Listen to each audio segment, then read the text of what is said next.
அகதீசாய நமக. ஓம் சிவமகா வாழைச்சித்த திருவடிகள் பற்றி. நீடிய ஊழி காலங்களை கூட கண்ட இவ்வற்புத பூ உலகம் பல அழிவுகளை சந்தித்து பின்பு பல ஆக்கங்களையும் சந்தித்து இன்று யுகமாற்றம் என்ற சந்திப்பில் வந்து நிற்கின்றது. இச்சந்திப்பிற்கு காரணமான உயர்நிலை கொண்ட சித்தனாய் விளங்குகின்ற சிவமகா வாழை சித்தனே திருநீடூர் என்று அழைக்கப்படுகின்ற ஓர் தலத்தில் வேயுறு தோழியம்மன் என்று அழைக்கப்படுகின்ற தேவியும், சோமநாதர் என்று அழைக்கப்படுகின்ற ஈசனோடு அருள்பாலித்து கொண்டிருப்பவளாய் உம்மை வாழ்த்த மனம் கனிந்து வந்து அமர்ந்திருக்கின்றோம் சித்தனே. பல்வேறு ஊழி காலங்களை கண்டிருக்கின்றது இவ்வூ உலகம். பூமாதேவியும் பலமுறை தன்னுடைய வடிவையும் தம்முடைய இருப்பையும் மாற்றி மாற்றி பார்த்திருக்கின்றாள். ஏனென்றால் ஒவ்வொரு முறையும் அவள் தம் இருப்பை மாற்றுகின்ற பொழுதும் தம்முடைய நிலையை சில நிலங்களை நீருக்குள் ஆழ்த்துவதும் நீருக்குள் ஆழ்த்திய நிலங்களை மேற்கொண்டு வருவதும் எதற்காக நிகழ்கின்றதென்றால் பார்ப்பதற்கு இயற்கை அது தானாக நிகழ்த்துவது போன்று தோன்றலாம். இருந்த பொழுதும் அது நிகழ்வது அங்கங்கு இருக்கக்கூடிய தீநிலை எண்ணம் கொண்டவர்களினால் அது நிகழ்த்தப்படுகின்றது. அது பிரபஞ்சம் தானாகவே தம்மை சரி செய்து கொள்கின்ற அந்நிலையாக அங்கு நிகழும்.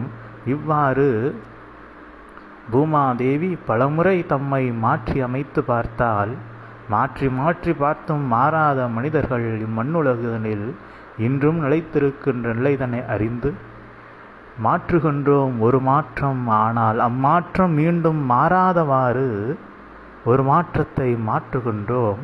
அம்மாற்றம் பல மாற்றங்களை அடைந்து அது அற்புதமாக என்றும் அழியாத மாற்றங்களாக மாற்றங்களை மட்டுமே மாறிக்கொண்டு ஒவ்வொரு மாற்றமாக யுகமாற்றம் என்ற ஒரு நிலைதனில் இருக்கும் என்ற நிலைதனை புரிந்து அதற்கு ஏற்றாற்போல் நல் புண்ணிய சபை அமைத்து நிற்கின்ற சித்தனே, அற்புதமாக உம்முடைய யுகமாற்றம் மாறும். ஆனால் அது மீண்டும் களிநிலை கொண்ட அந்நிலைக்கு மாறாது. புண்ணிய நிலைதனில் இருக்கின்ற பல வடிவு நிலைகளுக்கு ஒவ்வொரு முறையும் மாறிக்கொண்டே இருக்கும். இவ்வாறு இருக்கின்ற பொழுது பூ உலகமதில் புண்ணிய மாந்தர்கள் மட்டும் இருப்பார்கள். பூமாதேவி எங்கெல்லாம் இருக்கின்றாளோ அவள் நிலம் எங்கெல்லாம் தெரிகின்றதோ அங்கெல்லாம் நிச்சயமாக புண்ணிய மாந்தர்கள் மட்டுமே இருக்கின்ற பொழுது அவள் அத்தலத்தை அவ்விடங்களை நீருக்குள் ஆழ்த்துவதோ அல்லது அங்கு இடர் இன்னல்களை பஞ்சபூதங்களால் நிகழ்த்துவதோ தேவைப்படாத நிலையாக அங்கு மாறியிருக்கும். அங்கு தெய்வங்களின் கானங்களும் அருள் அற்புத நிலை கொண்ட தேவலோகத்து நிலையில் அமர்ந்திருக்கின்ற தேவர்களும் வந்து செல்கின்ற நிலையாக அற்புதமாக இவ்வூ உலகம் அது எங்கெல்லாம் மனிதர்கள் இருக்கின்றார்களோ அங்கெல்லாம் நிச்சயமாக ஒரு ஆதிகைலாய சிவசூட்சம நூலானது தேவர்களை உள்ளுக்குள் அமர வைத்து உரைக்கின்ற அரும் நூலாய் இவ்வூ உலகம் மட்டுமல்ல பிரபஞ்சம் முழுவதும் பரவப் போகின்றது. இருந்த பொழுதும் இவ்வூ உலகமதில் அது என்றும் நிலைத்திருக்கின்றவாறு நிச்சய நூலாக நிதர்சன நூலாக சத்தியத்தின் வழி நடக்கின்ற சத்திய நூலாக சத்தியம் வலுவாது நீதி நெறி வலுவாது எப்பொழுதும் நன்னெறிகளை சரியான வழிதனில் காட்டுகின்ற நூலாக நூல் பல மானிட வடிவுதனில் இப்பூ உலகத்தில் அனைத்து பகுதிகளிலும் மனிதர்கள் செல்கின்ற மனிதர்கள் செல்ல நினைக்கின்ற அனைத்து தலங்களிலும் நூல் அமர்ந்து அருளாட்சி செய்யும் என்ற நிலைதனை கண்டு அந்நிலையின் மூலமாக பெரும் நிலை கொண்ட புண்ணியம் உமக்கு மீண்டும் நீர் செலவு செய்த அப்புண்ணியம் உமக்கு பல மடங்காக பல்கி பெருகி உம்மிடம் மீண்டும் வந்து நிற்கப் போகின்றது. அதன் மூலமாக ஆற்றல் இன்னும் அளப்பரிய பேராற்றலாய் உயரப் போகின்றது. அப்பொழுது வருகின்ற ஆற்றலை வைத்து இப்பிரபஞ்சத்தில் இதுபோன்றிருக்கக்கூடிய பல பூ உலகம் நிலைதனில் இருக்கக்கூடிய தலங்களையெல்லாம் சென்று மாற்றுவீர். இந்நிலை போன்ற ஓர் அமைப்பை அற்புதமாக கட்டமைத்த சித்தனே, அகமாற உம்மை வாழ்த்துகின்றோம். நிலைதனில் நிலைதனில் தன் நிலைதனை வைத்து கொள்கின்ற நிலை என்பது மிக மிக அரிய நிலை. அந்நிலையில் ஒருவர் தன்னிலையை உன்னிலைதனில் வைத்து கொள்வாராயின் அது யாதென்றால் எளிமையாக உரைக்கின்றோம். வாழைச்சித்தனுடைய பண்புகள், அப்பண்பு நிலைகளுக்கு தம் பண்பு நிலைகளை ஒருவர் உயர்த்தி கொள்கின்ற பொழுது நிச்சயமாக அவரும் வாழைச்சித்தனுடைய அருள் பின்பமாகவே உலகமதில் வலம் வருகின்ற நிலையாக மாறியிருக்கும். அப்பொழுது வாழைச்சித்தனுடைய அனைத்து சுபாவ நிலைகளும் அனைத்து பிரதி நிலைகளுக்கு உரிய அனைத்து ஆற்றல்களும் அம்மானிட நிலைதனில் இருந்து தம்மை வாழைச்சித்தன் நிலைக்கு உயர்த்தி கொண்டோர் யாவரும் உயர்வு பெற்று தம் உயிர் நிலைதனில் ஈசனை கண்டு நிற்பவர்களாக உயர்ந்திருக்கின்ற நிலையது எளிமையாக நிகழ்த்தப்பட போகின்றது இப்பிரபஞ்சத்தில். அந்நிலை எளிதுதான், ஆனால் மிக அரிய நிலை. ஏனென்றால் வாழைச்சித்தனுடைய பண்புகள் என்ன என்ன என்பதை எண்ணி எண்ணி பட்டியலிட வேண்டும். அவை பட்டியல் நீண்டு கொண்டே இருக்கும். அது நீள நீள ஒவ்வொரு பண்புகளையும் தமக்குள் சேர்த்து கொண்டே இருக்க வேண்டும். அவ்வாறு இருக்கின்ற பொழுது வாழைச்சித்தன் வளருவது போல் வாழைச்சித்தனை பார்த்து வளர்பவர்களும் வாழைச்சித்தனாகவே வளர்ந்து கொண்டிருப்பார்கள். வாழைச்சித்தனையும் ஒரு மானிடன் வாழைச்சித்தனை பார்த்து கற்றுக்கொண்ட நிலைகளை உடையவனை அருகில் வைத்து நின்றால் இரு நிலைகளினுடைய உருவ நிலைதனையும் மறைத்துவிட்டு அதற்கு அப்புறத்தில் ஒரு சுவருக்கு அப்புறத்தில் அங்கு எப்புறம் வாழைச்சித்தன் இருக்கின்றான், அங்கு இருக்கின்ற இருவரில் எவர் வாழைச்சித்தன், அங்கு இருக்கின்ற சூட்சம ஆற்றலை உம்மால் உணர முடிந்தால் உணர்ந்து சொல் என்றால் அங்கு இருவருமே வாழைச்சித்தனாகத்தான் இருக்கின்றார்கள் என்று உரைக்கின்றவாறு ஆற்றலும் உம்மை நம்பி பின்பற்றுகின்ற ஒரு ஆற்றலும் ஓர் ஆற்றலாக மாறியிருக்கும் சித்தா. இது ஒரு உயர் சூட்சம நிலை. இச்சூட்சமம் நிகழ்கின்ற பொழுது அனைவரும் அவதார புருஷர்களாக மாறியிருப்பார்கள். இந்நிலையை தான் நாங்கள் அனைவருக்கும் உணர்த்த நினைக்கின்றோம். ஆனால் அவர்கள் அதனை உணர்ந்து கொண்டு அவ்வழியில் நடப்பதற்கு சற்று சிரமப்பட்டு கொண்டிருக்கின்றார்கள்.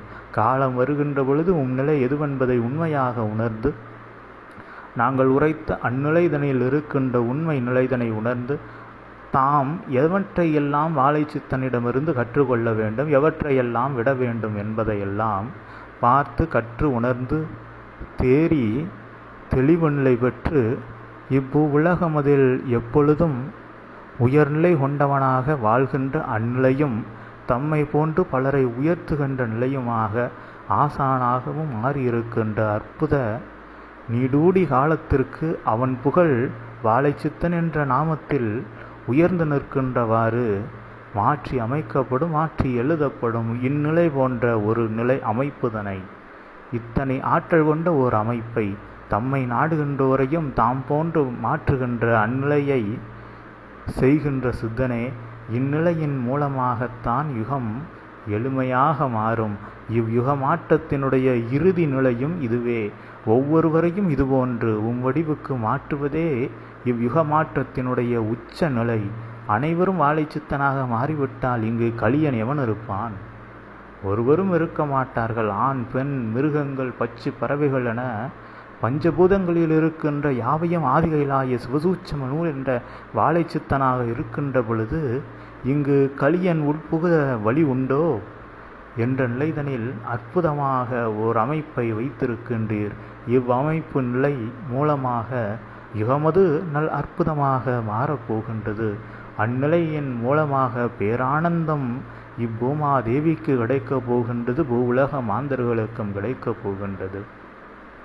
பெருநிலை கொண்ட தவசு முனிகளும் மறுபிறவி எடுத்தால் இம்மண்ணுலகுதனில் பிறவி எடுத்தால் தாம் பெரும் தவம் செய்து ஆற்றலை பெருக்கிக் கொள்ளலாம் என்று தவம் போல வந்து பிறக்கின்றார்கள். பிறக்கின்ற சமயத்தில் கலியன் அவர்களை தவம் செய்வதற்கு வந்தோம் என்பது கூட தெரியாதவாறு இக்கலியுக மாய நிலைதனில் காம, லோப, குரோத, மதமாச்சரிய நிலைகளுக்குள் ஆட்கொள்ள வைத்து அவர்கள் இதற்கு முன்பு பெரும் தவசு முனிகளாக இருந்தார்கள் என்பதை கூட மறந்து இப்பிரபுதனில் அவர்கள் களிமாந்தர்களை விட மிக கொடிய களிமாந்தர்களாக மாறி நிற்கின்ற நிலை இன்று நிகழ்ந்து கொண்டிருக்கின்றது. இந்நிலை மாற வேண்டும் என்றால் அவர்கள் தன்னை மிக மிக அதிக நிலையில் உயர்நிலைக்கு உயர்த்தியவர்கள் இன்று அதிக குறைவு நிலைக்கு தம்மை கொண்டு வந்து விட்டார்கள் இக்கலியுகத்தில் பிறந்ததினால். ஆனால் இதில் ஒரு அதீத நன்மையும் இருக்கின்றது. கலியுகத்தில் தவம் செய்தால் மிக எளிமையாக உயராற்றலை பெற்றுவிடலாம் என்ற எண்ணத்தில்தான் அவர்கள் பிறவி எடுத்தது. இருந்தபோதும் இங்கிருக்கின்ற களி அவர்களை பிதற வைத்து விட்டது. சிந்தையது பிதறி நின்ற நிலையினால் அவர்களால் உயர முடியவில்லை. அதுபோன்ற இருப்பவர்களையெல்லாம் தேடி பிடித்து அதுபோன்று இருக்கின்ற சித்தமார்களுக்கும், நீர் இதற்கு முன்பு உயர்நிலைதனில் இருந்தவன், இங்கு தவம் போன வந்து இருக்கின்றாய், அத்தவத்தை செய், ஆதிகைலாய சிவசூட்சம நூலாகவும் மாறினல் என்று அனைவருக்கும் அதுபோன்றவர்களுக்கும் வழிகாட்டி, இவ்வாறு ஒவ்வொரு நிலையில் வந்திருப்பவர்களுக்கும் இம்மண்ணுலகுதனில் பிறவி எடுத்தால் களியனில் அகப்பட்டு தம் தவ ஆற்றல் சிதைந்து விடுமோ என்று பிறவி எடுக்காமல் இருப்பது எண்ணிலா கோடி மாந்தர்களும் சித்த புருஷர்களும் இருக்கின்றார்கள்.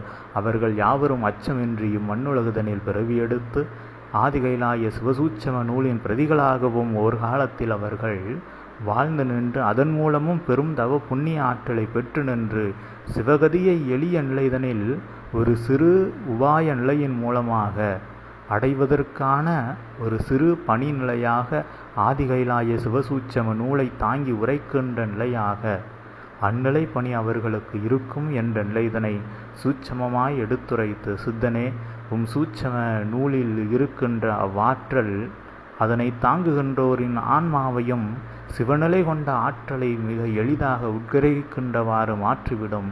அதனை உணர்ந்து அதனை பயன்படுத்தி கொண்டு தம் ஆற்றலை தொடர் தவ நிலையின் மூலமாக தேவர்களுக்கும் கிட்டாத அரும் பொக்கிஷ ஆற்றல் அவ்வணல் உள்ளுக்குள் இருக்கின்ற பொழுது அகங்கார அனலும் காமலோப மதமாச்சரியம் என்கின்ற அவ்வணல்களும் அடங்கி நிற்கும். அவ்வணல்கள் அடங்கி நிற்கின்ற பொழுது சிவ அனலானது உள்ளுக்குள் பிரிட்டு எழும். அணலை பயன்படுத்தி கொண்டு அது நூலின் அனலாக வரும். அவ்வணலை அந்நூலாக இருக்கின்ற தம் ஆன்மாவது உட்கிரகிக்கின்றவாறு பயன்படுத்தி கொண்டால் நிச்சயம் நூலானது அவர்கள் சூட்சம தேகமதை பூணுகின்ற பொழுது நூல் அவர்களிடமிருந்து சூட்சமமாய் உம்மிடம் வந்திருக்கும். ஆனால் அவர்கள் ஆன்மா அது செய்த ஆற்றலினுடைய பேரொளிதனையில் இருந்து சற்றும் குறையாதவாறு இந்நூலினுடைய ஒளியையும் அவர்கள் ஆன்ம ஒளிதனையும் அருகருகே வைத்து பார்த்தால் இரு நிலையும் ஒரு ஒளி என்று உரைக்கின்றவாறு இரு ஆற்றல்களும் சம ஆற்றல்களாக பேரொளியாக மாறி இருக்கும். இது ஒரு எளிய நிலைதனில் உயர்நிலை கொண்ட புண்ணிய நிலைதனை பெற்று தவ சித்தி உயர்வு அடைகின்ற நிலை. இதனை புரிந்து கொண்டு அற்புதமாக நூல்களை தாங்கியும் சிவமகா வாழை சித்தனை ஏற்றும் நின்று இம்மண்ணுலகுதனில் உயர்ந்து நிற்கின்ற உயர் அமைப்புதனை உருவாக்கிய சித்தனே, உம்மை அகமாற வாழ்த்தி அமர்கின்றோம். அதிகாலை நல்வாழ்த்துக்களை வழங்கிய மகிழ்வேல் சித்தா. ஓம் திஷா என் மகன். ஓம் சிவமகா வாழை சித்த திருண்டுகள் பற்றி.